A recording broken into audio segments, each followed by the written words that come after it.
Hello, and welcome to GFW Radio. This is the podcast for April 16th, 2006. 2006. Oh, wow. It's the 15th. I'll never get it right, It's the ever. 15th, 2006. I mean, like, you know, you might be like, okay, 2007, whatever, but 2006. So I'm sorry. How did you miss it by 2 years? I don't know. It's 2008. I'm sorry. Are you sure? Yeah, I am. I'm really sorry. Is it And I'm 2006 sure. in your head? I'm both. It Are is. you living in the past? Yeah, it was a better year. This is Jeff Green, and I'm here with the usual cast, along with a special guest who I will introduce first. We have Elliott Chin, who is now Director of Marketing over at Sega. Is that right? That's right. Yeah. Also, a former CGW staff person from 95 to 98, got my proud start in the gaming industry as an intern first and then assistant editor at Computer Gaming World. Mm-hmm. Working for Johnny Wilson. The legendary Johnny Wilson. The legendary, yes. Then you went on to GameSpot after that. Went to GameSpot, yes. Built it up from a little hovel into the greatness that it is now, and then after that, just retired because I'd done all there was to do. Well, you went to Blizzard. Oh, yeah, I did go to Blizzard, too. Yeah. After I was a teacher for 3 years. So you've been all over. And in all those different job changes, I have never left. That's true. And, okay, so the GFW crew is as follows. Ryan Scott? Sean Elliott. And Sean Malloy. Hi. Hello. Desmond, can you tell us where you're at? Desmond. Are we going to do what? Is that Never mind. Lost? Are you his constant or something? Long related joke. You and your just because he doesn't know what time it is, and if he knows where he's at. No, I'm back in 2006 now. While you said you need that, an anchor of some sort. Maybe Elliott can be your anchor. Elliott's my anchor. I think Jeff is Elliott's anchor. Yeah. The whole time. So yeah, when I got my start at CGW in '96, Elliott was kind of. I guess we were like the two associate editors back then. Is that right? Might have been. Maybe I just sat next to you. You might have said I was still assistant editor, actually. Were you? Yeah, because the more senior staff said I had to pay my dues, and I'd have to work there for many years before I get promoted. I think it's just because you were a minority. Yeah, that's probably right. Yeah. They don't promote the non-white staff. Right? So in the old days, we used to play games all the time at work. That's all we did. That's all We'd did. squeeze some work into the game playing. It's really not that way now because we don't do that. Even though Sean Elliott always tries. I don't believe you. Are you telling me you really work? Seriously, do we play games at work? I think It's Not a whole the lot. ratio is Not way enough. off. Yeah. We would sometimes, like Jeff, myself, Dave Salvatore, old tech editor, we would be in the lab playing Quake Deathmatch from probably 10 until 2 or something. Yeah. Even more than that. We'd literally, for the whole week, It was each so day, bad. 4 hours of Quake. Elliott and I drove in together, and we would go from the car to our cubes where we would just drop off our backpacks and go straight into the lab. Because in those days, we had like a lab with 8 PCs all networked together. We would go straight in there and just play Quake. The second we came in, it was like we worked at an arcade, and just played. Were you working on a Quake article? No. No, fuck no. It had nothing to do with anything. Yeah. It was, I don't even know how did we do that. And then you look at the issues we made, and they're like 350 How many pages. staff members did you have? What percentage were these 3 people? Well, they were 14 or 15 people on the staff. No, we didn't have Look that at many count it, really. and more than half of those pages were advertisements too. Yeah, probably. I mean, it was still a lot of bang for your buck. But Yep. Yeah, that was. You're making me sad because it's like last week I was able to sneak over to Richard Lee's area, in the My Cheats guys, and we were playing Soul Calibur 2. But yeah, outside of catching you guys playing a little bit of World of Warcraft now and then, I can't get anyone in this building online to play a game. Yeah. During I guess the advantage we had back then was there really were a lot of editors. So you could have a decent multiplayer match. Yeah, we would have all 8 stations just filled up with someone playing. Yeah. Yeah, it's really true. In fact, it was almost like an arcade because you'd have dudes waiting to sit down to get in on the LAN match. Yeah, we had our art guys playing. Remember Joe Valina? The other thing is there were some classic foils. There were 1 or 2 guys on the staff, and I've mentioned this before, who were complete, total poor sports.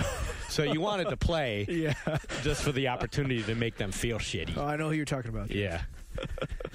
That's okay. I wouldn't mention Dave by name.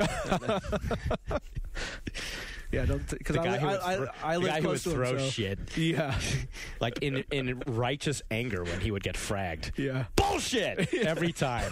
He never was fragged, honestly, once, Never. It's ever. always cheap. Yeah. You were always either sniping or camping. Yep, exactly. Never. Camping. You never got him. That was big. Honestly. Yeah. Always an excuse. Yeah, if I camped, I could win too. Sorry, I'm yelling. Yeah. So, I don't know. We don't want to make this be a total old man nostalgia fest while the three guys here are going, yeah, that's great, Grandpa. Yeah. Anyway, back on Earth. Yeah. But it's a fun time, though. It was a It good was time. great to work on the magazine. I really don't, I honestly don't remember now how we got all those pages done. Well, you know what?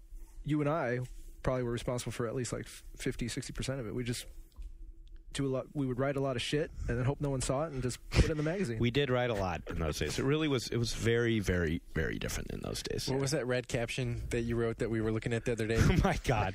It was for an Olympics game. That was the terrible. caption said, discus amongst yourselves. Discus amongst yourselves. And then the other one was for a soccer game, and it said, Pele with me. Oh. Yeah. Well, that was the time of puns. Yeah, I remember. All those. Every headline was a pun. Every... in fact, we didn't have, that was a big deal when CGW changed from doing that. Like the game, like the reviews, in the review section, every headline was a pun. It was some almost clever, mandated. Yeah, it was mandated. Johnny said Yeah. you had to have something clever, something fun. As your headline. And it would all be ones that, like now, we would just be wah, wah. So then when we changed to just have it be like whatever Fallout 2, then we got like hate mail that because we were like bleaching the personality of the magazine. Hated it. I wasn't on staff at the time, but I saw that. You hated that we changed away from the puns? Well, could you have the pun in the subhead? I think you couldn't you? No, just you got rid of had that that as well? right. Comedy Zone. Yeah, exactly. Just like right before in the magazine that's never coming out, we had Sean Baby did the story on the least funny Leisure Suit Larry gags, and we had those 3 renders of characters from Leisure Suit Larry, and the last is from the forthcoming game, and they've decided to.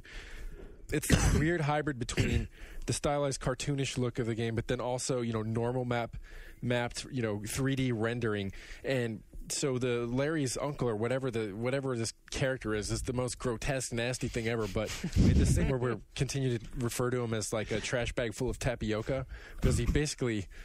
I don't know. That's what he looked like to me. Just like with all the rumples and it's pretty vile. But there was like a running gag with that, and it's going to be lost to time now. Well, it'll show up online, won't it? I don't know. It was very specifically tied to the layout. It's a very print joke. Maybe so. But we can get some mileage out of that render, though. That thing's not going away in the future. Yeah. It's a magnificent render. So right before we came downstairs, we just happened to look at this one. Oh, I had these big, gigantic, beautiful poster size old covers of CGW, and I found one that just happened to be maybe the most controversial one of your era. Maybe this can just be the last nostalgia thing before we move on, which was the StarCraft 1 cover. That's right. And actually, why don't you say what the big deal was, the big controversy? So I'd gone down to see the game and ride with the cover story, and when it came time to, it was an ordeal in itself to actually even get agreement from the senior staff, to actually put StarCraft on the cover, right? Because at that time, it wasn't real-time strategy games weren't really considered. Some people thought maybe they were a fad, or they weren't here to last. They weren't true strategy games because back in the day we'd play some Warcraft 2 and. Sometimes we'd have editors making fun of us for playing a game that they thought was all click-based and not strategy-based. So, anyway, finally we did get StarCraft on the cover, and it came time to write the headline for the cover. And I wanted to call it Best Strategy Game Ever. I just unequivocally, StarCraft is awesome. This game is great. It's going to be great. I just want to call it the best strategy game ever. Yeah, you were down there, and you came back utterly gung-ho for that game. You were just like, you guys aren't going to believe how fucking awesome this thing is. So, but I think, Johnny and a couple other people on staff said, no way, there's no way. And they're like, how can this game be better than Civilization or Mule or all these other games? And I'm like, I think it's the best strategy game ever, and it's going to be the best strategy game ever. Like, no, it can't. And then they qualified and said, okay, best real-time strategy game ever. And then, which was kind of a joke at the time because there hadn't been that many yet. There was Dune, Warcraft 2, and Command and Conquer, and then now there's going to be StarCraft. Mm-hmm. And then I thought, okay, that'd be fine. But then, for some reason, then they quibbled over the ever, at the end of the sentence, best real-time strategy game ever. And they thought, well, no, it can't be, let's give it some time. Maybe after a while, people will start thinking this is a really great strategy game. So we'll just say yet, because remember, there hadn't been many real-time strategy games, yet. So, at the end of the day, we're like, okay, fine, our victory wasn't getting the game on the cover itself. And right. And so now that issue, best real-time strategy game yet. And I think if you reflect on it now, I bet you won't get many arguments from people that would proclaim that as, best strategy game ever. You probably could have said your original line and it would hold up. Yeah. Like, how far along was the game when you saw it that you were, able to declare that already? I pull stuff out of my ass all the time. But, but on that particular one, which I felt was very true, it was, I'd had the designers walk me through, saw the Protoss and how they play, saw the Zerg and the Creep, saw the Terrans and, the moving around of how they were nomadic. You could move around the buildings and all that. Saw a lot of the interdependencies between the units and the rock, paper, even to call it rock, paper, scissors would be a disservice to the game balance in that game, actually. Just all that was already in there to see and recognize. So, I mean, there was a lot of great thought that went to that game, and it was a really strategic game in addition to being just very fast-paced and very fun. So it's clear to see early. Should have arrived at the question mark. Best strategy game ever? Well, yeah, that would have worked. Yeah. It was a weird time at the staff because it was very kind of like there were like two schools of thought. There really hasn't been that kind of, I wouldn't call it generational divide. It wasn't by age, but there was definitely kind of like an old school and new school amongst the staff. There was the group that had been with CGW longer who were very much in the old turn-based is where it's at. They were, action games were not something you really did on the PC. Flight sims, war games. Yep. And, I guess it was around the time you started, around 95, when the shift started happening towards FPSs and stuff. Yeah, Duke Nukem 3D. Right. Just come out, and CGW in those days was slow to kind of adopt that as something worth writing about. Yes, it was. Yeah. But yeah, that was a long time ago. It was fun. It was a long time ago. Anyway, that was then. Thank you for reminiscing with me, Elliott Chin. We could do this all day. Yeah, we could. We'll have to have our own podcast. There we go. Keep going. No. Well, it's good. Yeah. What more? I'll tell one more. Okay. You get the one or dirtiest. He can't stay very long. So okay. That's true. That's right. We got another. Yeah, you hour. can talk about other things after that. Yeah. Well, I just remember the one day of actually getting, and I guess probably in the whole 10 years I've been here, of actually getting yelled at like being in school or having like a mean boss who busts you. And that was because I was fucking around with you when we were on deadline. Like you and I both had articles to write and we were late. Yeah, as usual. And some things never changed. The only difference then was I was not in charge. Yeah. So I actually was held accountable. And you and I were both sitting at our cubes. We were at cubes next to each other and we were playing Heroes of Might and Magic multiplayer. Yeah. And this is a turn-based game, so you would move all your shit and then click end turn, and then the other guy would go. So the other guy would be alt tabbed out, doing work or pretending to work, and then over the cue wall we'd go, okay, your turn or whatever. Yeah. We'd have some kind of thing, and then you'd alt tab back. Yeah. And was that like a secret code? Yeah. Like a bird call. So this, and it was like a contentious. It was just one of those weeks where it was like stressful, or maybe it was just that day. Yeah. Where shit had to get done. And yet we were fucking around anyway. Oh, but hey, we're still doing work. We're doing work half the time, and the other half the time we're doing our turn. We're doing it half the time. Right? We're taking our turn. Yeah, but we couldn't just not play a game because that's all we did. And Ken was making the rounds, kind of like a teacher walking around the classroom, checking up on people. And I like totally. I heard him coming, but I didn't quite alt-tab fast enough, and he leapt on me. It was like out of like a fucking I don't know, like old movie with like a British schoolmaster or something. He was just like, "You are busted!" And he just yelled it and pointed right in my face. I felt so bad. And did you have to have an office talk with him about it? It was just, he did yell. He was just like, "Turn that shit off, right now. Do your fucking articles." I mean, he was no. He's a great guy, and we had it coming. Yeah, it was like, fuck. Did you leave it on though? Did you just minimize it, or did you actually shut it off? I don't think we would have shut it off. We probably didn't shut it off. I'm sure we left it on. It wouldn't have been in character to shut it off. Wait until Ken leaves. You know? And then I'll tab. Yeah. Those Quake days that we brought up before, like, I always felt bad. Like, we would be driving home. Some days that's like all we did, and we'd be like, oh, man. I know. Fuck, I didn't do shit. 6 hours of Quake and then 2 hours of, editing. Yeah. Whatever You it just was. feel guilty. Yeah. But it was fun, though. I didn't earn my money today. When you were hiring managing editors yourself, was that like in the back of your head a criteria? It's like, is this guy going to yell at me? He doesn't seem like the yelling type. Yeah. No, Ken was great. He really was. No, he wasn't. And the funny thing about, Ken was also, he was always able to sort of walk that fine line between, understanding the old guard and then understanding the new kids. That's true. And I should say, about Johnny Wilson, that even though he was the king and very much old school, he, right up till the time he left, was always incredibly open-minded about games. Mm-hmm. Like, he often didn't get enough credit for that. Yeah. There were guys on the staff who were actually more conservative than him. Yeah. And do you remember, you were on staff when we had the Game of the Year vote for Diablo 1, right? Yeah, I was there, yeah. Because at that time, the old and new school, there was such a war between these two things that when the Game of the Year vote came, it was almost like a presidential election, political contest. Factions warning, like, everybody's got to vote for the, because this was the year of Quake. Was it? Quake?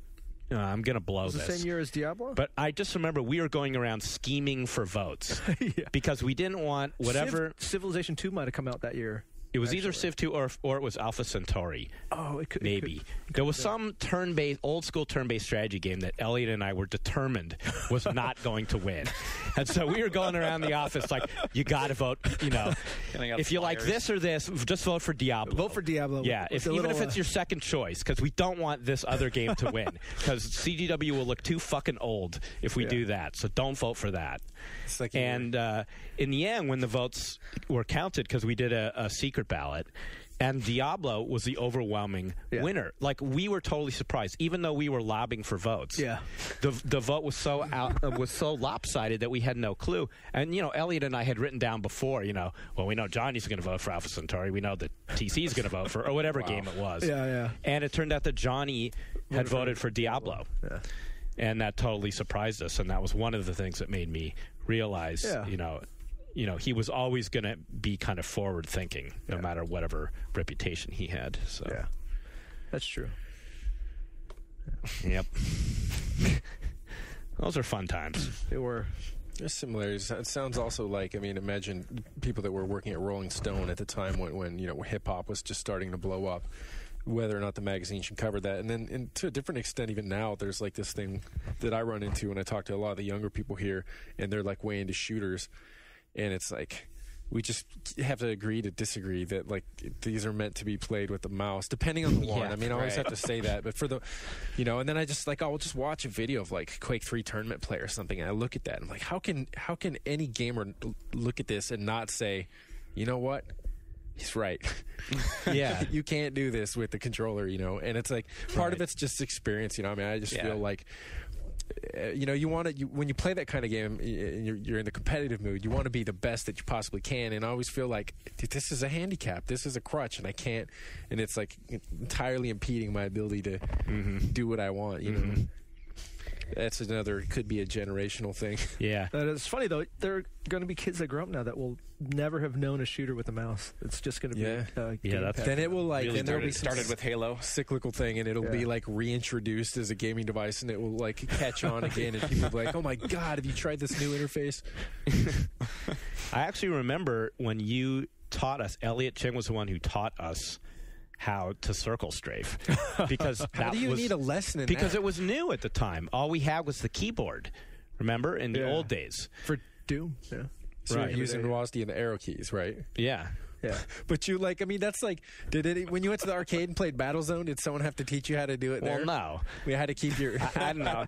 I just remember sitting there. It was almost like a typing class or something. Yeah. Like me, Dave Salvatore, Ken Brown, Johnny Wilson, all sitting there. And Elliott Chin's going, no, you got to, like, Here, hit the arrow key here and then turn the mouse so you like keep this, your target in view. Is this right, Mr. Chin? Wow. I can run with the shift button. Yeah. Yeah, because you used to just fucking kill us. Yeah, despite what everyone else, Dave and Joe and all those guys would say. Yeah, you're not that much better, but yeah. Yeah, you actually were one of the great trash talkers. You probably weren't kidding though. Maybe you were serious. I don't know. But you had you were kind of a prick a lot of the time. Yeah, you were just like, I'll beat y'all. You guys all suck. And I would laugh because I knew I sucked. It didn't matter. But guys like Dave would Dave would get pissed. So mad. No, but see, I'd say it with straight face. But yeah, no, I totally meant it. But Dave would be like, no, he would be his face would be red, and Yeah, and then you would just destroy. Yeah, but then on the one occasion when maybe they'd win, so we'd play maybe like 10 matches, they'd win 1 out of 10, and then like they would be dancing and hollering and getting so excited about that one victory. Yeah, that's bad. That happens too. Like when I play people from our friends list on Steam and stuff, and then people from the message boards. And if you're playing deathmatch and they'll get a single kill, they'll start going crazy. Yeah, like I killed you. I killed a magazine editor. we're playing. No, seriously. Like we're playing. COD4 or something, team deathmatch or straight free for all. And, for 20 minutes, it's like, okay, I died? Holy shit. Imagine that. Yeah. You are superhuman to them. Yeah. But now I'm an old man like Jeff, so I can't play these games anymore. Yeah. I think we figured you are now as old as I was when I started. That's correct. Yep. Which is kind of pathetic. I'm now 35, and that's when Jeff started at CGW. I could still play. Yeah, you probably still got it, you think? Outside of I don't think it's the age at all. I don't feel like any, like I've been playing a lot of COD4 hardcore servers, and I'm not in the least bit threatened by players other than their commitment to it. So the people that are putting in that have 4 to 5 hours a day. Yeah, and people on that level, and that's just basically a mountain of, just practice. Like anyone who's going to do something at that level. Yeah, it's true. It is like piano, or probably like riding a bike. Yeah. So do you still get a lot of time to play? Are there games that you feel like you would be awesome at right now? No, don't really have that much time to play. I've been playing, Call of Duty 4, awesome. I actually loved. Last game I played that I loved was Portal. I love that. You guys have all played that, finished it, right? It was our game of the year here. Yeah, the ending was. Dude, I just love that ending. Mm-hmm. The end credits. 17 hours. Yeah. It did.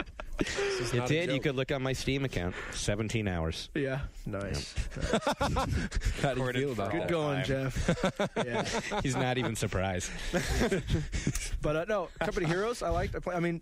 Jeff knows this. I used to play. I love RTS. So played a lot of that. We played, Warcraft 2 at the office. And you remember when Ensemble Studios came by, and the first time they showed us Age of Empires was a multiplayer game. We played it in the lab. We played multiplayer, and that game was awesome. And that was the one actually. TC and Johnny, they all got excited about that as well. That's right. Age of Empires. That was the first real-time strategy game that the old school guys got into because it had that Civ kind of look. It had Bruce Shelley, coming in to show us the game. They got excited about it. Right. That probably tipped them over the over the edge as Until far as then, embracing RTS. There definitely there was one moment where they really did. Elliott and I were playing.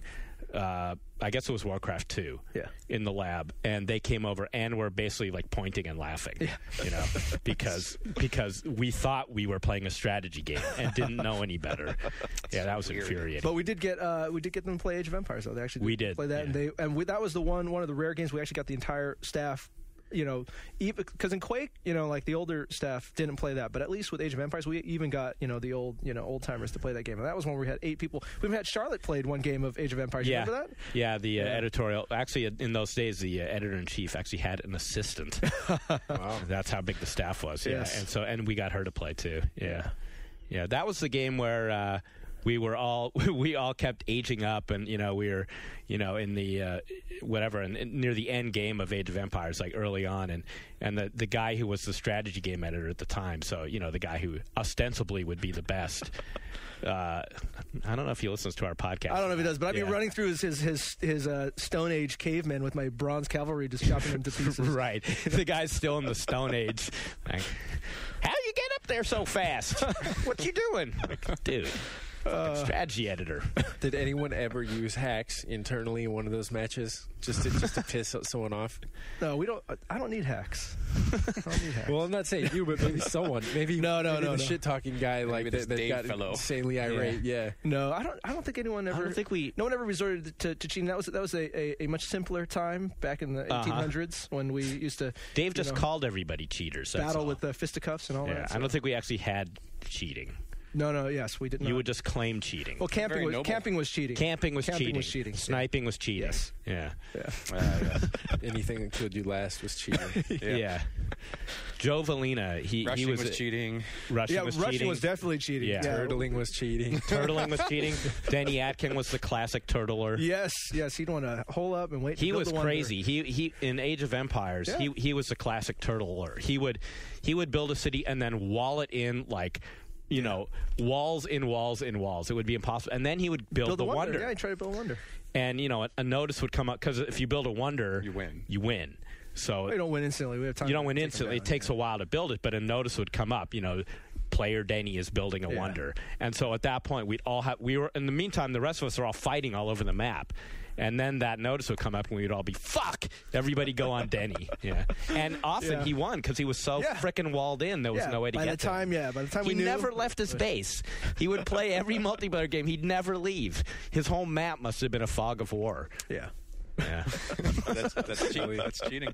That's why I like these game mechanics are cheating. That's why I like victory point setups and RTS. Yeah, Company of Heroes is such a good fix for that. Didn't that have an option to turn off the wonder victory? Yes. Yeah, you could. But he wouldn't let you. Denny wouldn't play with us if we did. Yeah, he wouldn't play. We play the way that I will win at.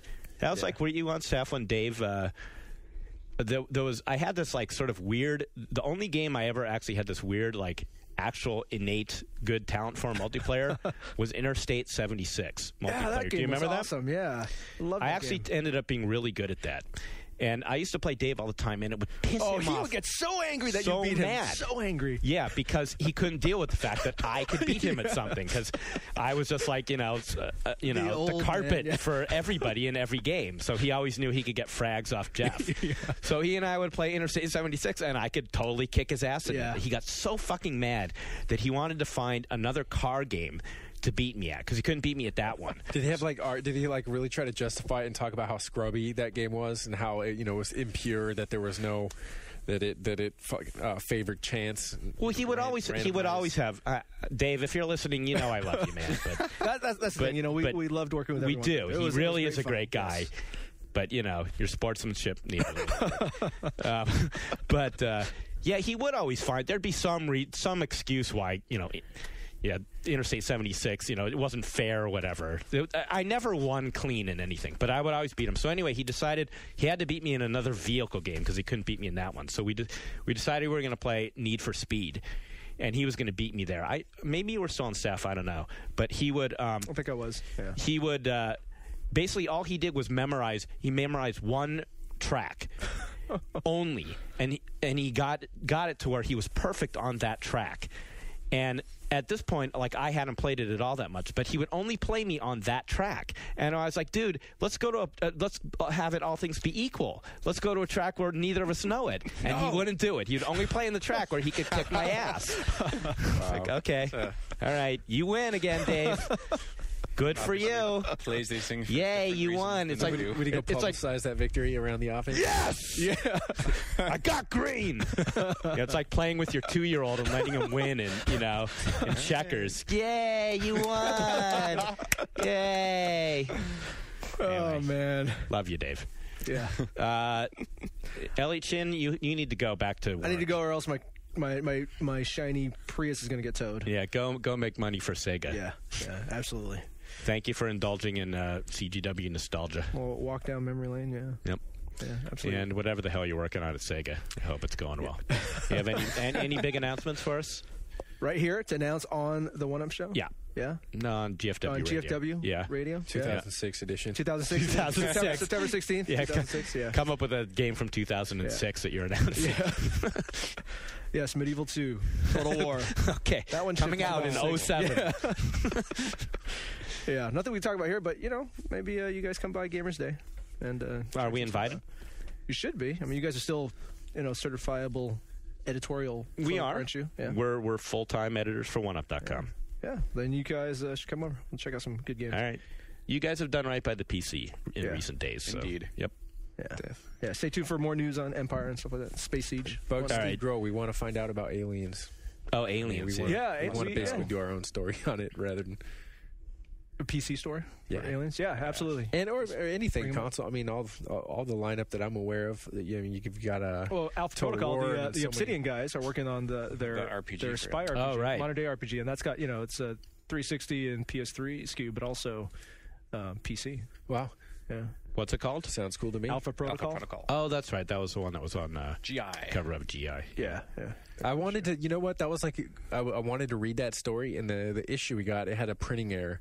So Oh, there that's right. It did. didn't Yeah. I was gone. So I had the cover, and I'm like, "This sounds cool." And I read like a synopsis online. I'm like, "This actually sounds like a nice new approach to or fresh approach to RPG making." But Yeah. Cool. Yeah. No, it pages is. weren't there. So Check it out. Read it. It's hard. Yeah. All right. So thank right. you Thank again, you, guys, Elliott. for having me, and we'll chat soon. Yes, we will. Thanks for being here. We're going to take a break and be right back.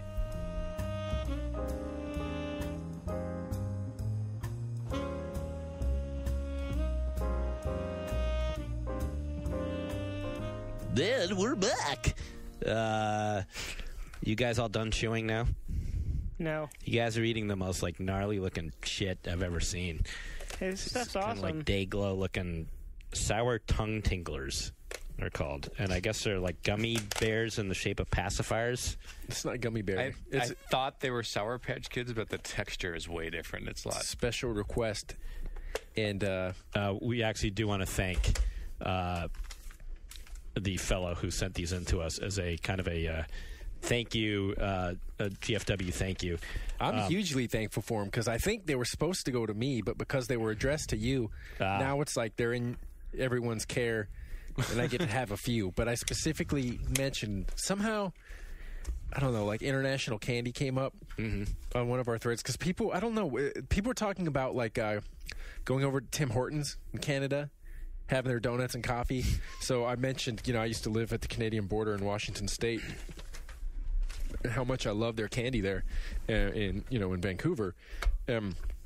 It's kind of like the grass is greener thing because people there are like, oh man, I want to go get a Snickers or something, and like, yeah, I'm just all bored of that. And these sour pacifiers, it's like the texture that Sean doesn't like is what I like. That they're super, kind of like a stale jujube, I was about to say it's got that jujube feel.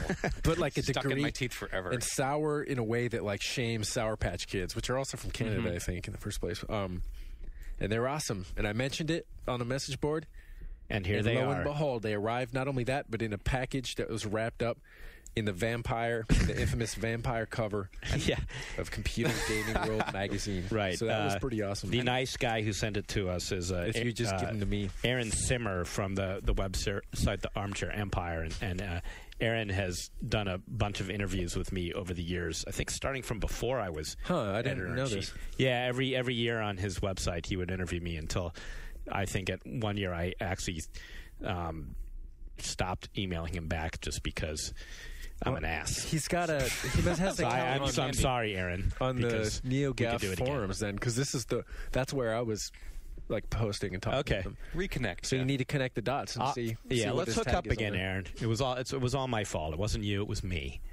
So thanks for the candy. I used to live in Buffalo, and we used to get certain select Canadian candies. Yeah, but across the falls. Not that one.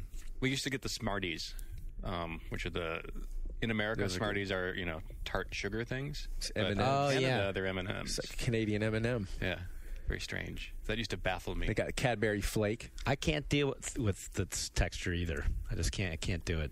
I haven't Yeah, been it's to very jujube-ish, Canada. which I never liked. Wow, I need to go there. I like Canada. Ryan, who didn't say much in the first half, mainly was because he was chewing. Yeah. Yes. That's done So now, thank though. you for the sour tongue tinglers. So we got a few things on our agenda today.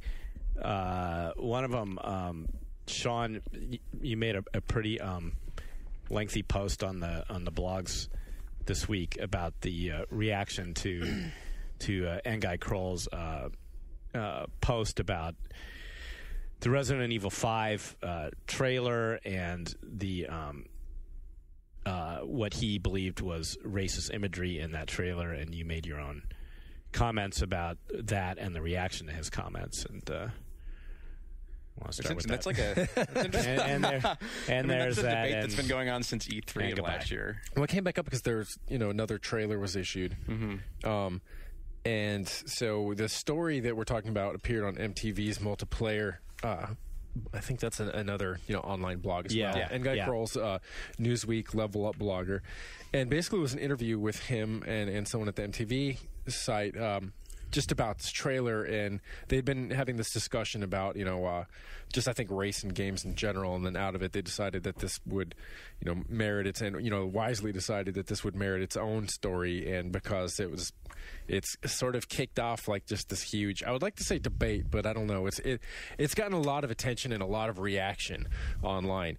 What Kroll, hopefully I'm getting this right, he took issue with, and again, this is specifically about imagery in the trailer. This is not saying that the game is racist or that the game is, going to be, but that there's imagery that has, a potentially racist baggage as it's presented in this one single trailer. And so the reason I say a lot of reaction, not necessarily debate, is because a lot of times, I like to think that, in the age of all these new video technologies, where you have text messaging and the ability to blog, and all these new forms for people to communicate in, it lacks a certain something in just old-fashioned conversation, and we're used to this, not just that people are dicks, but sometimes there's just a total disconnect between commentary and response. So that, for example, if you post, like in my blog, one thing I wanted to point out was that, for everyone that says, well, if it's simply the fact that there are black zombies in this game that's offending this guy, he's got to be a wuss because we've blown the shit out of Spanish zombies in Resident Evil 4 and in, white, Chinese and black or whatever, like people of all, nationalities and ethnicities, or ethnicities rather than the same American nationality in previous Resident Evil games. And so, part of this blog that I made was to emphasize why there's a different context and how important that context is. And I'll get to that in a second, but then it's like, so you take all the time to do this, and then some of the first responses are like, well, yeah, but we already played games where you could shoot up Spaniards and whites in Resident Evil, so what's the point? It's like, wait a minute. This blog was a reaction to that reaction, and then here we come again. Full circle. Yeah. So that's a whole other thing altogether. But what he's getting at is that it's in the same way. One example, I'll use a different example than the one I use in my blog. Say if you just have, like if there was a Japanese-made game right now, and it was basically set in China. It doesn't matter what period. It could be the 40s. It could be now. It could be the 30s, or it could be. And it basically involves, a Japanese guy, and he's doing nothing but shooting up a bunch of Chinese zombies the whole time.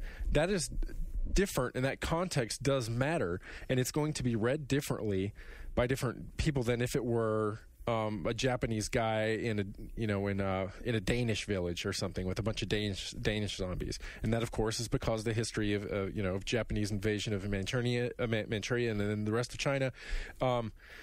And so again, because there's this notion of just an angry black mob, and this comes up all over. This is we're used to it in the headlines currently with Darfur, the recent past with what happened to Rwanda.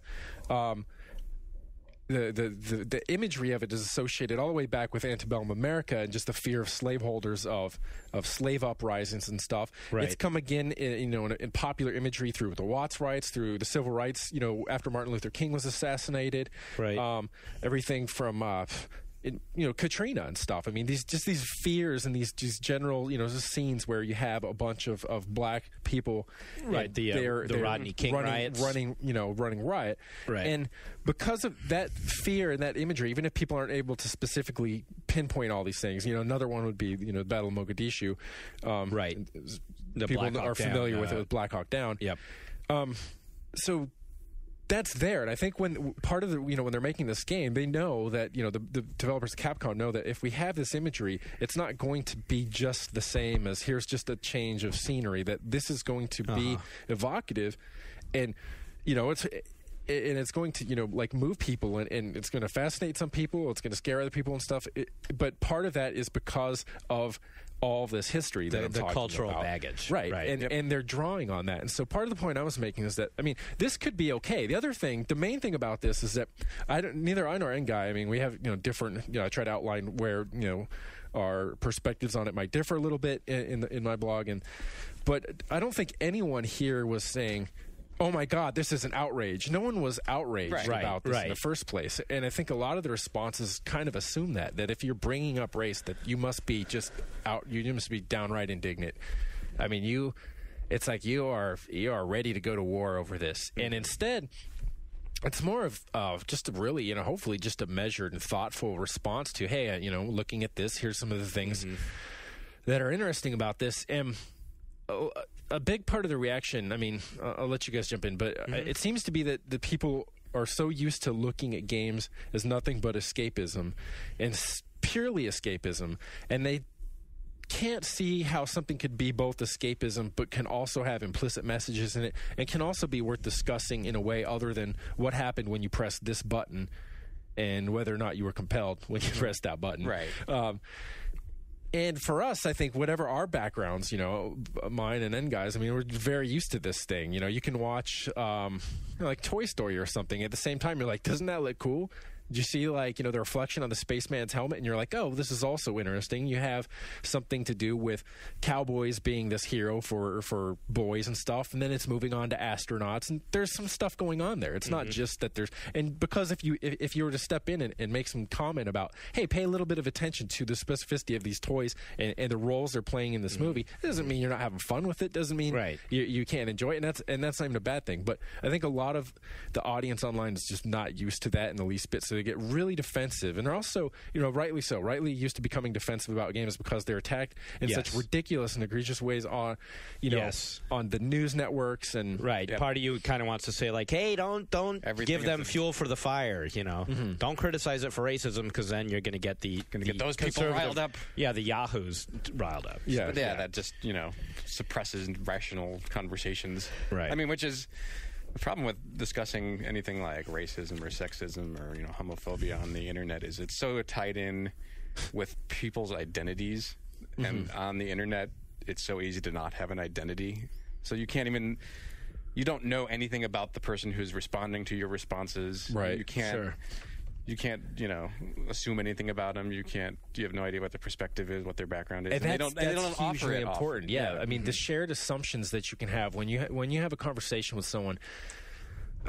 Jeff and I, everyone in this room, we know each other well enough. But say I were just the first time I met N-Guy, maybe after about talking with him about whatever it may be for about 10 minutes, I'm already to the point where I'm assuming certain things about him, about his education, about his familiarity. If I could talk about this and I won't have to preface it with like a base level introduction to the concepts that I'm about to allude to. And people work with this way in a face-to-face conversation all the time. But then when you take that away and then you start jumping in, you're like, wait, maybe I have to back this up, because maybe some people aren't even aware somehow in American history that among the various types, and I make sure to underscore that these are revolting, and the various types of minstrels and sambos and all these things, that there is this notion of the savage, and this angry, just violent force that's sort of just there beneath civilized society, waiting to come out and just tear everything to shit. And so some people that are not aware of this, maybe they were born in the 1980s and they have no understanding. Even though if they're born in the 80s, in their lifetime, plenty of shit's happened to let them see that this is actually a type, a stereotype. But if you have a longer reach, just by doing if some education will help you out and stuff. But it's like you go online and you make these comments. You can't assume that everyone has got that background, so you got to back it up. Wait a minute, if I'm going to have this conversation, do I have to start with a detailed breakdown of some of these things that we're going to then allude to in this discussion that are going to inform it? That's pretty... Right. I think it was N-Guy who said it, and correct me if I'm wrong, but I think it was a point he made, or it might have been you, I forget, but that helped me understand why, because I definitely felt that way. I definitely felt way back when I saw the first one, before it started becoming a meme or whatever, like that was my gut reaction. Like, whoa, that's some kind of messed up imagery. And the point I read this morning about it was that the village itself has this kind of ominous, creepy, dark overtone to it without even the zombie part. And that's drawing very much that you don't see like kids playing or moms or whatever. That completely draws into this idea of like the scary savage village. Right. That's before you even get to the zombie. Where you part. assume it is a third world country. You already have that assumption that that's where this is taking place. Right. Yeah, the people are in the shadows. And you could say that the people at Capcom, the Japanese developers of this game, and they're drawing on tropes that are used in horror, films and horror storytelling. So it's like, imagine if it was all whatever, everyone in the trailer was of the same color or something, you would look at it differently, but it's like even though that's kind of an excuse, it's like, yes, this is what all horror movies do. Again, it's like, right. This is very difficult to talk about, but again, like, okay, the part of what he was reacting to is he was calling the way that everyone is ominous and othered, in sort of a grad school speak of how the people are before they're zombies. And they could have done something differently by, say Chris Redfield, the character's walking through the town, and instead of everyone is sort of just on these tracks and there's no interaction between anyone. What if some kids are playing ball and the ball rolled toward Chris and he kicks it back to him? And it's like, even something as simple as that would then say that there's some connection. These are all people. Right. We the game makers, are assuming that these people are actually people and normal. And maybe they are. We're looking at 30 seconds of a trailer. And that's true. And we're talking about is the reaction to this particular piece of film, which they consciously chose to represent their game as like the first thing people see about this game. So I mean that and it's challenging because they don't want to show their hand and give away too much of the story and reassure you that like, oh well, maybe this game is like 90% of the time you're playing, this character, a black character who's like from the same area, and he's working with all these other people, and that there are all these ramifications of whatever angle they end up taking with the zombie angle in the story and stuff. I mean, all that could be there, but it's kind of like they could have done that for the trailer. But here's another thing to point out. When you first saw it, you were disturbed or something by it. I wasn't necessarily, but it was like I was very aware of the fact that when I watched it, I had a different reaction to it than I would when I looked at the trailers for Resident Evil 4. And then thinking about, well, why does it feel different? Do you feel a little bit do you feel uneasy about it? Do you feel, why does it have this extra impact? And I think that part of the things that we've been bringing up, that's part of the explanation, is because you are on some level aware of the baggage attached to this imagery. Right. Yeah. I mean, when I watched it, I was aware that like the distinction between racist and using race, I guess, is the key there. It was like, okay, this is clearly aware that, or at least it should be, that it is using racial imagery. But I wasn't necessarily taking the next step that this is like a horrible thing. I just was like, okay, that's very intriguing. I would like to know how they actually handle it in the whole thing, which maybe is what they were going for in a trailer. You know what I mean? Like maybe they just didn't go about it the right way. But my reaction was, I hope there actually is some more to this, and I want to actually play this because I've kind of my buttons have been pushed that way, and my interest is piqued. I absolutely agree. I think another element of it is that people see it and they say, well, why do you want to read all this politics into? Why should this game have to be concerned with explaining itself from a sociological perspective and a political point of view? And the counterpoint that I would make is that the game already contains this implicit sociological, historical, and cultural messages because of the decisions it's made. And it's not like you have to say, well, we're going to make a game that's about, this is kind of a lead into something we're going to talk about later in the show. You have to make a game that's about issues. It's an issue game. But stuff is just in there. Anything that's a cultural product is just by default going to have some investment in of values. If you make the decision to set the game in a real world setting with real world people, and you're gonna add elements like race to the picture, you don't get a free pass. You know, if you're going to send it in, you know, Magic Fairyland, you know, Pony World, then okay. But once you start making those decisions, things have to get analyzed that way. There's no, you don't get out of it. Right. You know, Right. And there's also again, going back to we don't know what this game is and what it's trying to say, if anything. Let's stress that. We're hoping it says things we like. Mm-hmm. But there's also the disconnect, perhaps, and maybe there isn't a disconnect here, but in movie land, the people cutting the trailers are not the director of the movie or the writer of the movie. Right. It's some guy who has been tasked to make 30 seconds of enticing footage. Right. And it's usually someone completely separate from that. And I don't know. I think with game development, it's probably someone in-house, but it might not be, you know, the person who's in charge of guiding the whole vision.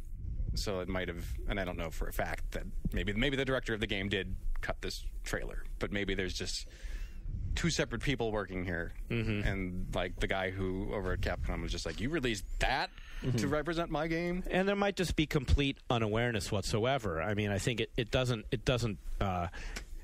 detract at all from Ngai's point, though, which is that the baggage is just there, and you got to deal with the fact that it is there. You can't blow off the baggage, and if you legitimately don't take any issue with it, and you see it, and it means nothing to you. It's no different than if it were any, you know, if they were purple zombies or yellow or green or whatever. Then maybe that's the case, and you could make a case for yourself. But that doesn't mean that like Ngai's wrong. Right. When given his experience, you know, and given his perspective, if he feels uneasy by it. But again, the key point is that he's not telling people to boycott this game based on the trailer. He's not, you know, trying to dissuade someone from buying it. All he's trying to do is encourage people to think about how they're reacting to it. Right. And that shouldn't be threatening at all. I mean, why should shouldn't it be threatening? Be so threatening? And the responses, that's what, when some of them are so venomous, that seems weird. I mean, if people want games to be perceived as art or whatever, and they think games can be art, then these are the exact kind of, you know, topics that art touches upon and draws upon and, you know, reflects. And even stuff that's not art, like if you take a television commercial, the most crass television commercial, it might very well have a number. It might have a number of implicit meanings in the way that it's put together that are still there, even though it's not trying to make any kind of message whatsoever. Sure. Maybe it's just trying to sell a product. But I mean, if it's like blonde people are happier. Yeah, I mean, and when you have enough things like this, you know, or, you know, I'm trying to think there's an example that I don't agree with, but I mean, there's been like controversy over, like, say there's like an advertisement, this is a specific one for Kentucky Fried Chicken, and it was just mom and the kids, and some people were like, well, this is just being representative of a large portion of the audience, and other people are like, well, no, it's not. It's saying it's a normative statement. It's not like a descriptive statement, and there's all these things, but those are still there. I mean, everything, whether right or wrong. I mean, that's right. That's why the conversation ensued, is because people saw that. Yes. The other thing about this is, like, I if you have enough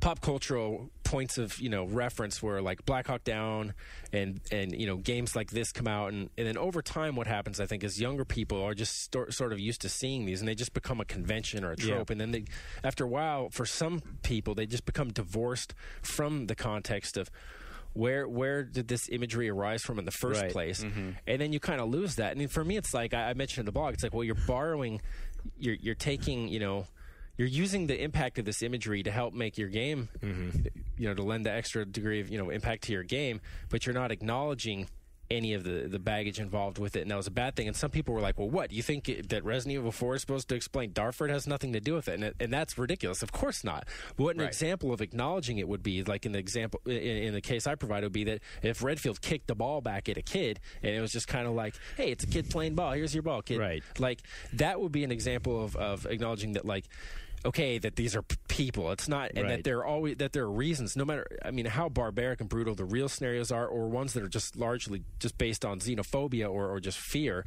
and they're entirely unwarranted, that in all of these circumstances, there's like more of a story than just this what these people do. Right. And you're talking about, like, changing, like, say that image of Chris kicking the ball back was in there. Like 1 second of chosen footage could have changed the entire context of this thing. Right. Their meaning. Right. People would have seen different things in it. Yeah. And It's just again, maybe it it's a is trailer. there. Because Yeah, I think they maybe didn't show the it in reading, trailer, the though. sense it gives, like if you see, you look in this trailer and you see the heroes walking through the town and everyone's kind of in the shadows and everyone's doing their own thing and looking at him, and when they show them and the ominous music's playing, and this is part of the horror movie, standard that we were talking about. So you take what they'll do is like, Hitchcock or something will take just a really normal scenario and make it ominous and frightening. Sure. But then when you're doing it here, what ends up happening to this, implicit message I keep referring to is that the people in the scene don't suddenly just go from being normal to becoming zombies. It was like there's a bunch of like zombies waiting to happen here. Yes. And Now now they're their true actual selves are zombies. coming out. Yes, Like now yes. they've changed to the Right. the potential danger has now become the actual danger.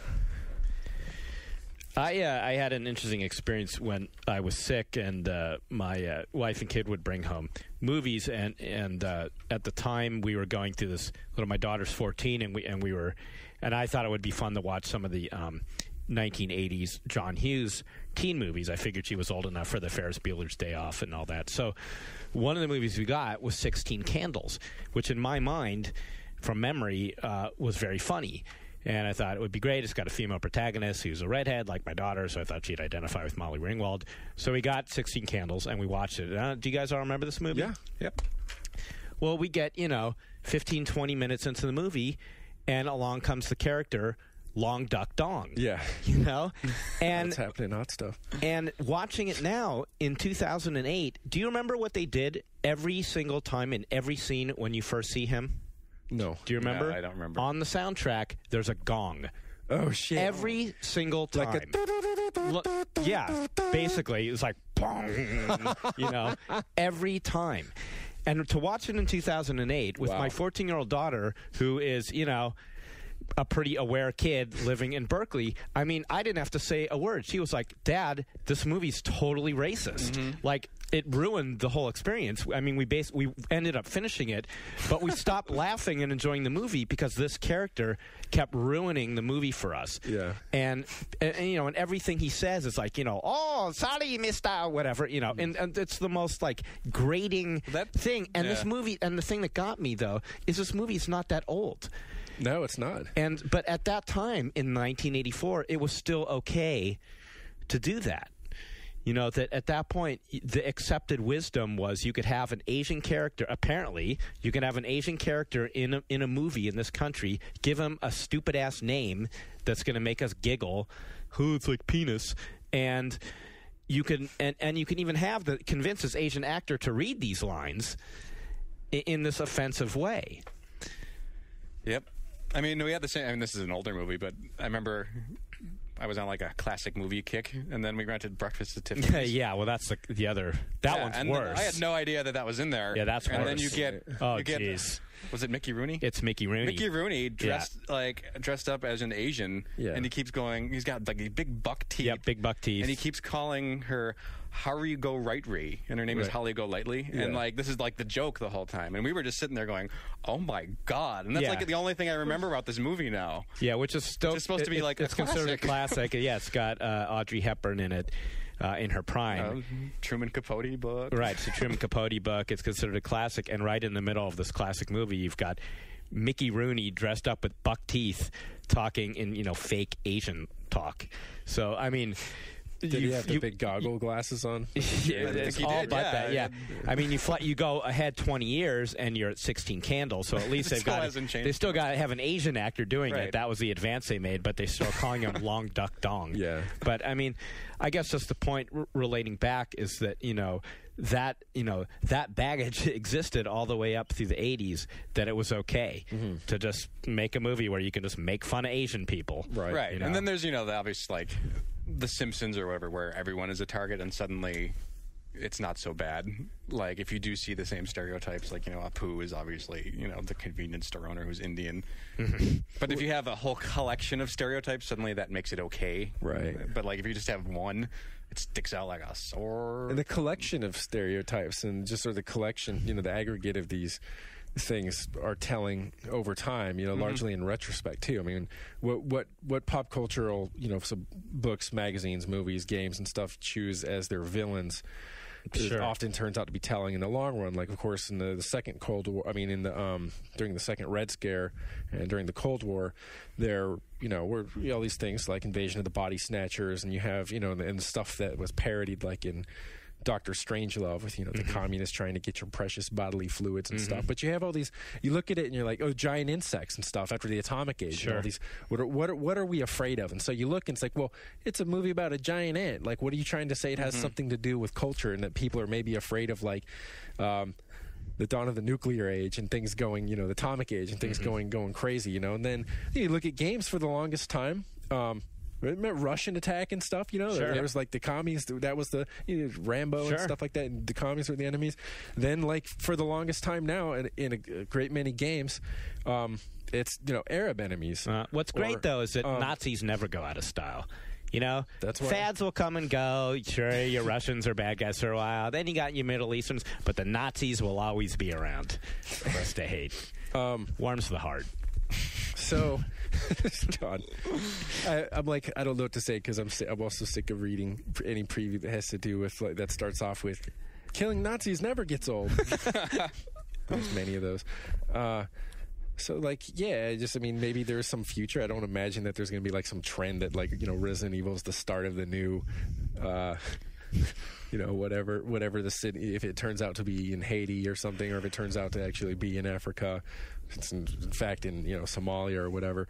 It's going to be the start of a trend like that. But I think it's worth looking at. Who are we making our enemies in these games? And then not only that, I think the point's just as valid. So some people are like, well, why would you be just pissed off about this game and no one says anything about all these other games? Call of Duty 4 came up. It's like, well, yeah, actually, when it did came up, it was a point I had. And I remember talking with Rory. We're like, well, because you can't have, because there's no one in this game world other than just these angry, later on Russians, but there's just these angry Arab dudes with guns, and you shoot them, and you're going through houses and buildings and offices and stuff, and there's no one in there that doesn't have a gun that's trying to kill you.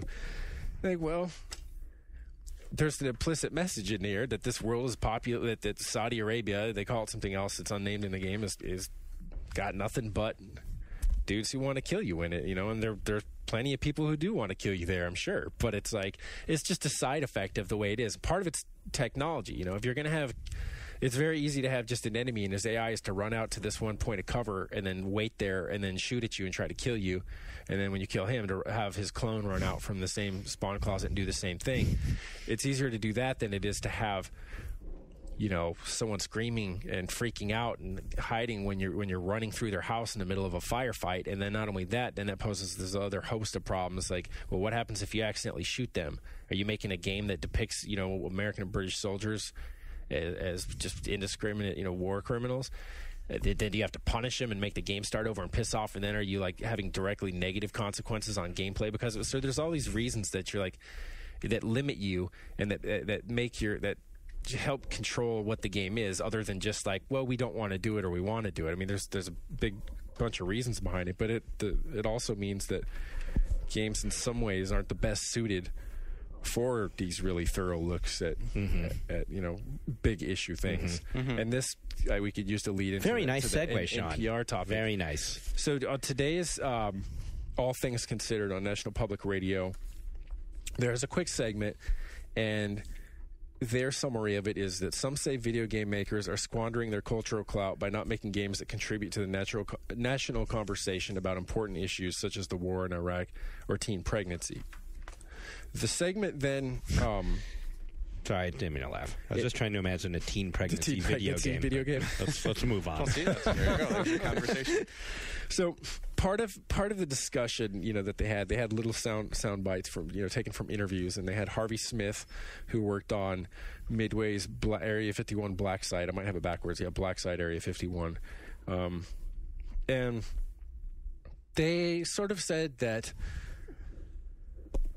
what was it? Part of it was like games cost a great deal of money to make, AAA games and stuff, and it's like you really do need to be concerned with the bottom line, and is making a game that has something significant to say, or has is eager to participate in the so-called national conversation about an important issue. is that going to help it recover the investment costs, to make that? Or is it going to be that if it's a shooter like Black Site, the shooting part works? And that was what was kind of my problem with Black Site, is that it wanted to do some interesting things with its plot, but the game itself was a piece of shit, so all that was kind of like pointless and lost, because no one's going to want to play it in the first place to even care what they're trying to get say. the message out of this piece of crap game. Yeah. So that did come up. I think that was fair. The point that I thought that they missed in the NPR story, which disappointed me, was the fact that in the movie industry in 2007 and even 6, you had one movie come out about the Iraq War after another, and they all tanked. I mean, it was. Did they though? In terms of box office, they did. In the Valley of whatever it was called, all these movies kind of came and went. Nobody went to see them. So I felt that. Well, because I'm thinking of there's some distance between them. So there was. Jarhead came out, did really well. That was about the Persian, the first that's Iraq a little War. older. But that came out after Political the movies come out invasion. and are successful. Yeah. They are, but like in this current environment, like in the last year, these movies did not do well. But were those good movies? I don't know anything about. Well, in the Valley, of Bella. whatever. I mean, that's the one that got Tommy Lee Jones an Oscar nomination for what that's worth. I missed that one. But we'll see. I mean, the Syriana was I think that was probably, people were afraid it was going to be a little too preachy to the left. Yeah, there was the Tom Cruise, Robert Redford, Meryl Streep one, The Lions for Lambs. I mean, there's a bunch of examples of these movies that people didn't go to see, which, I mean, my point being that it's not like in every other art form you've got these surefire hits, right? Based on real world complicated issues, right? But we know people, or that people actually want to deal with that when they're trying to get entertained. I think people want to deal with at least the context. I mean, look at the success of Call of Duty 4. Right. Gamers really want to do. They want with the context. With the context, they're super fascinated by it. I mean, and you look at the responses. I mean, a lot of people like it more, and I don't think it's just because you could shoot through walls in this iteration of the series. I think a lot of it has to do with that.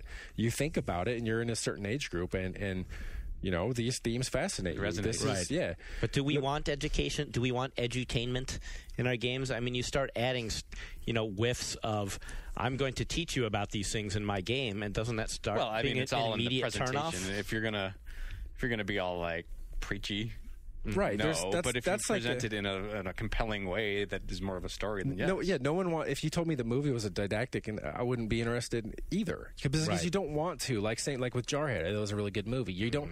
It's not there to teach you a lesson.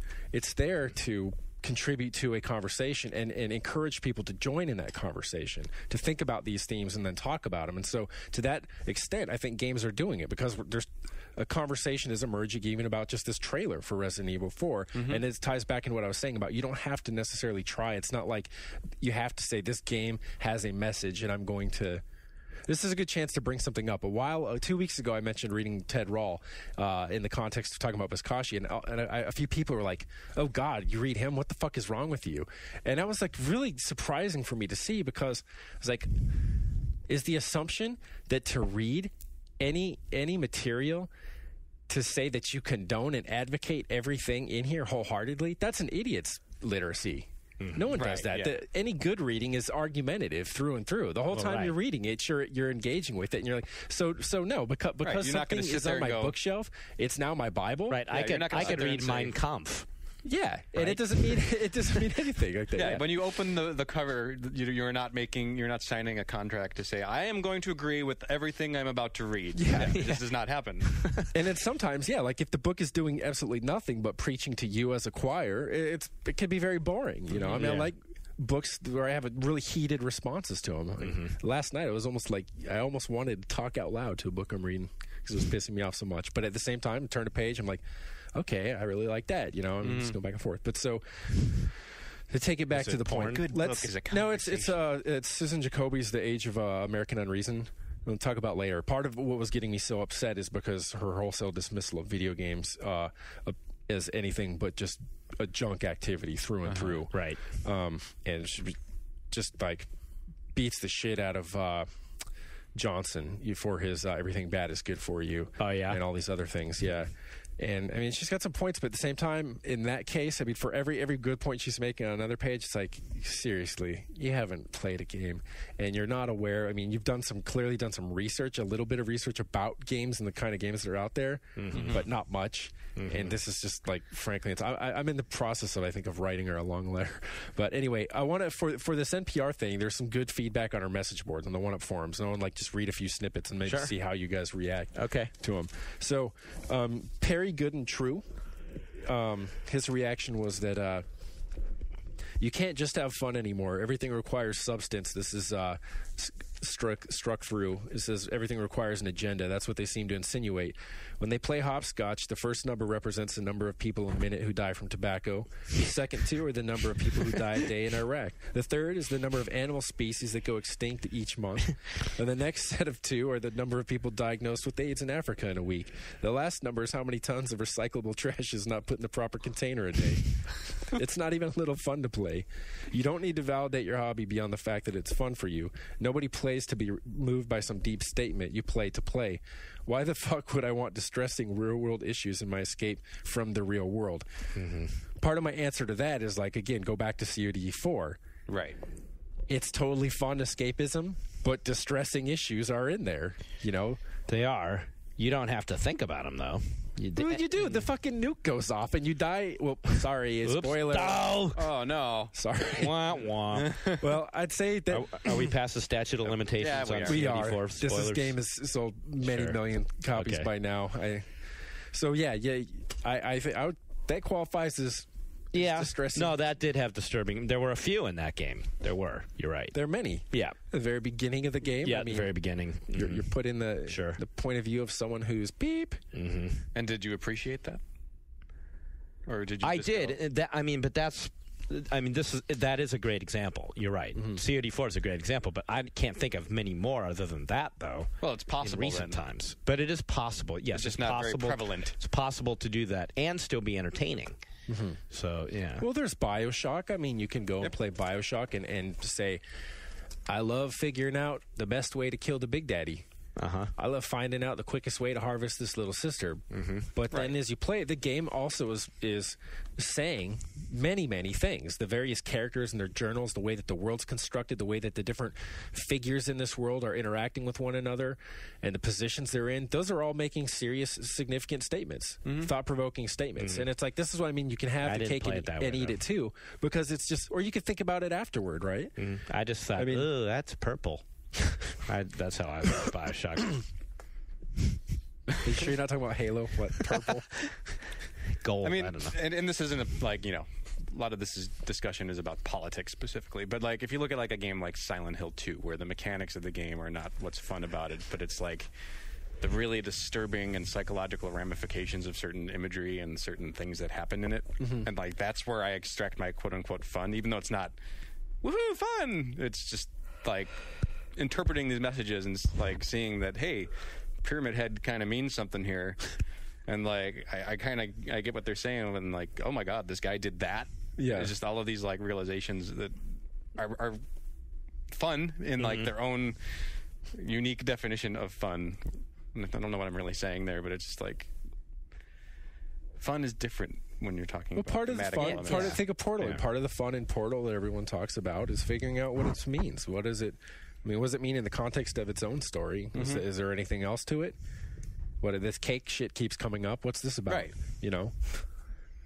I mean, so again, like it is a response to that is like I absolutely see what he means, and I think that like the example he's talking about is a didactic game. At the point when this hilariously hypothetical hopscotch game, it's not about hopscotch at all. Right. It's crudely about teaching you and moralizing, and that's bad. That's crap. That's not art. Right. That's, you know. So here's another response that was cool from Face Crank. I don't know if it was cool. I thought it was worth quoting. I'll decide after I read it again. So to try and claim that Blacksite was in some way a cultural high point or in any way a criticism of modern political notions lacks credibility. I also take issue with bogus notion that the game industry is some sort of monolithic interest with a unified sense of direction. What EA wants to accomplish with Madden is different than what 2K wants to accomplish with BioShock, whereas the former is a means of entertainment. The latter is a means of commentary as well as being entertaining. Okay, so I agree with that. The paradox that dogs gaming is in its very name. When were games ever supposed to be high art or culture? And how do you go any length at all to make something that must be first entertaining before it attempts to be art? Someone might say that the art that goes into a game design qualifies the medium as being art, but that hardly suffices. Every mass-market movie requires volumes of costume design, set design, artistic direction, and so on. But does that make these movies the same kind of art that's, compared Toy Story to No Country for Old Men? Perfect. And here's the last one that see if you respond to. Shat says, games are for fun, rarely become art in any sense of the word. Someone who feels conflicted about the use of military force simply isn't going to play a shooter game, so it hardly matters what the content is from their perspective. In the end, it's just entertainment. But still, to be able to enjoy a war game for fun and excitement, doesn't one have to accept the premise I proposed? And I can answer that as no. I mean, I love war games. I love shooters. And I sometimes do feel conflicted about the use of military force, depending on the circumstance. That's part of the question is when is force used and how is it used? And it could be absolutely, like, I'm totally fascinated by the use of force, and how it works out from tactical points of view and all these things, and social and historical points of view. But that doesn't mean that you advocate the use of force in every situation, or they don't regret it on the part of for the part of our nation's history and things like this. I do. So you can't play a shooter? I just think we should kick ass all the time. Oh, okay. Oh, yeah. So that games are made right. for you. America, right or wrong, love it or leave it. So what do you any thoughts on this? Me? I guess not Ryan, because Ryan's passed out about half an hour ago.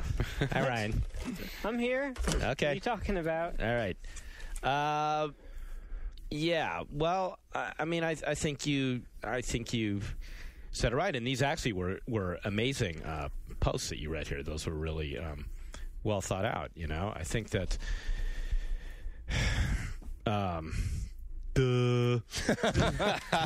I like son? purple. That's what I think. I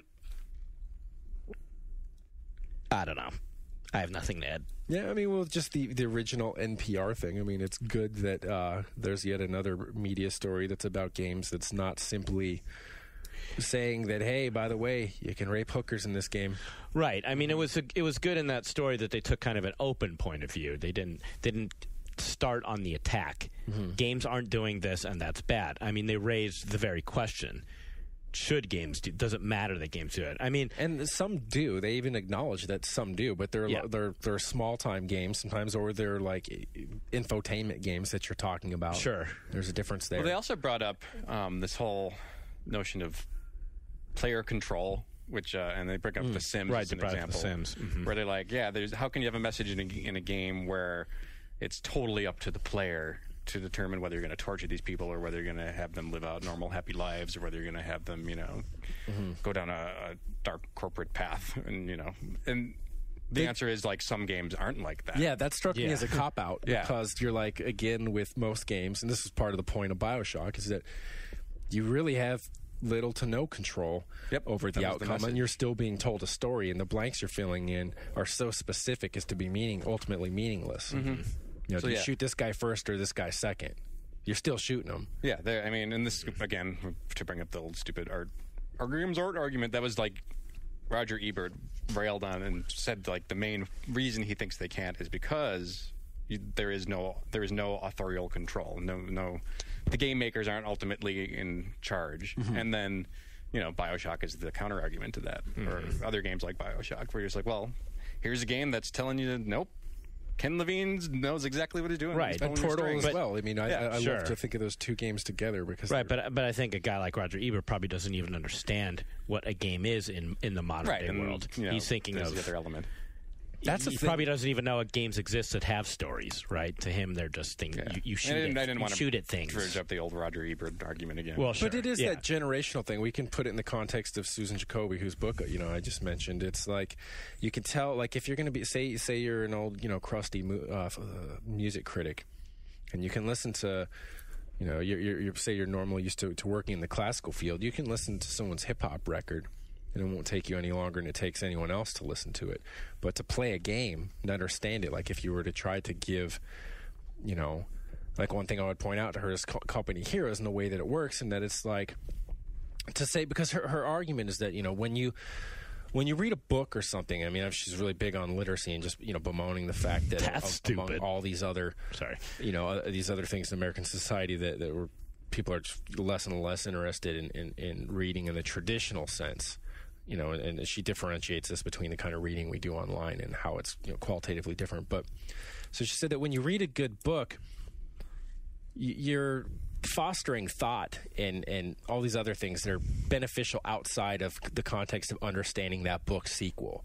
The point she wants to make is that the only skills you get from playing a video game, no matter how deviously challenging they might be, is a skill that's going to be useful only in, and not even just useful, it's going to be worthwhile only in the context of beating another game that's even more ridiculous. challenging than the other. That's totally ridiculous. And it's totally offensive. This is why I was almost screaming at the book as I was reading it as I was going to bed, because, you know, when you know, the case in point for, you know, I could think of Company Heroes because I play it so much, is that when we're playing as a team, we're not only thinking about our ability to react to unpredictable, you know, changes in circumstance, our ability to work together to establish leadership, you know, the flexibility and all these things, to see through disagreement, you know, where when someone's like, let's do this tactic, you know, this is, we're going to lose, or, you know, let's do this, finding a compromise for that. When someone is ready to quit the game because they're so bummed out, like dealing with their morale and getting them to like, come on, man, we could do it. I mean, all these things, those are absolutely, you know,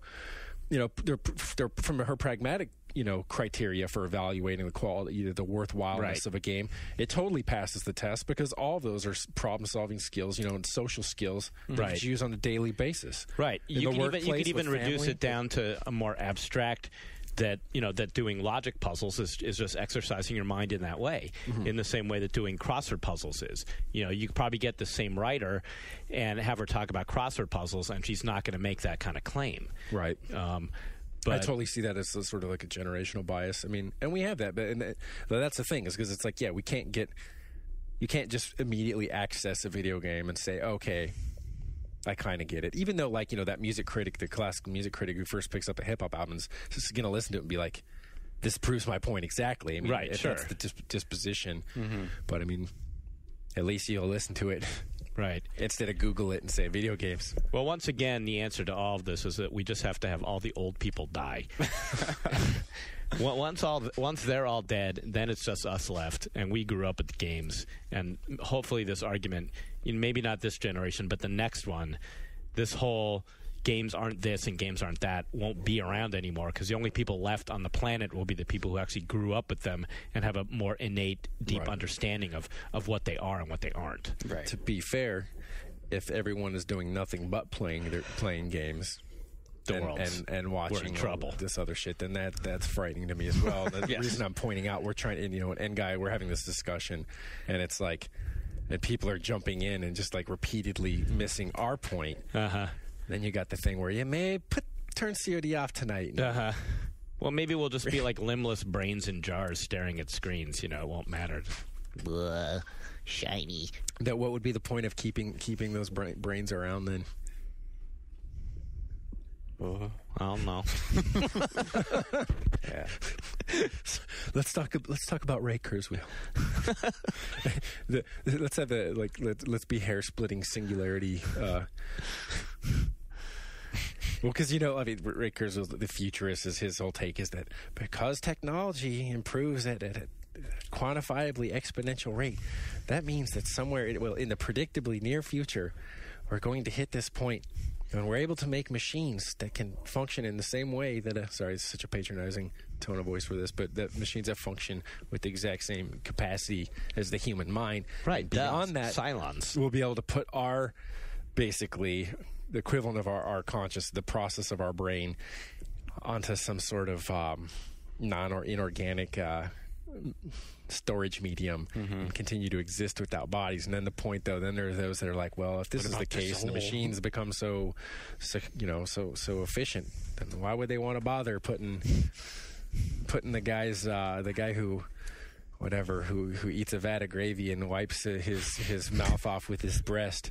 Why do they want to bother taking up hard drive space with that? Fracking toasters. I have to watch last week's episode still. I was out of No spoilers, please. I was out of my home last weekend, so I missed it. Out of the home. Too. I was away on a 3-day getaway with my wife, yoga retreat. Oh boy, no less. Yeah, did a lot of yoga. Tantric? No, not tantric. Sheesh. Regular all American yoga. Was Sting there? Yeah. Not the whole time. Wasn't doing yoga 9 to 5. It was like a couple hours a day, and then we would just go hang out by the river, and basically I just got away from electronics. I promised an electronic-free weekend, but I somehow managed to bring my PSP anyway. What'd you play on it? Well, I got a bunch of games from our game giveaway that we had here, that we have at oneup.com. Every once in a while, we stockpile up, and then we have kind of a lottery system to pass them out amongst the Every editors. once in a while being, this is the first time we've done it. Every once in a while, starting now, we just did one. Well, I guess there were so many. EGM cool has done for it us in the past, because it used to be that well, EGM has always done this, right? And here it's like people would just at CGW/GFW people would just keep whatever they got, but it was like the wealth wasn't distributed equally because a few people would get all the games and the rest of us wouldn't get shit. Right, we would get 8 copies of the latest Sims expansion, people to be remembered, and then 1 copy of Company of Heroes, that kind of thing. Yeah. What are you saying? Well, we're not naming names. Yeah, so we're not naming names of those who hoard games. So I brought the pile of stuff that I got at the game giveaway, and I got a bunch of PSP stuff on purpose because for years it's been the dedicated $300 Lumen S machine. I felt bitter and frustrated. I forgot that. How much are they now? The PSP, I think I did pay that. It was like $300. Yeah, because I got one at the beginning. I got one just recently. It was sub 200. I can't remember if it was 149 or 199.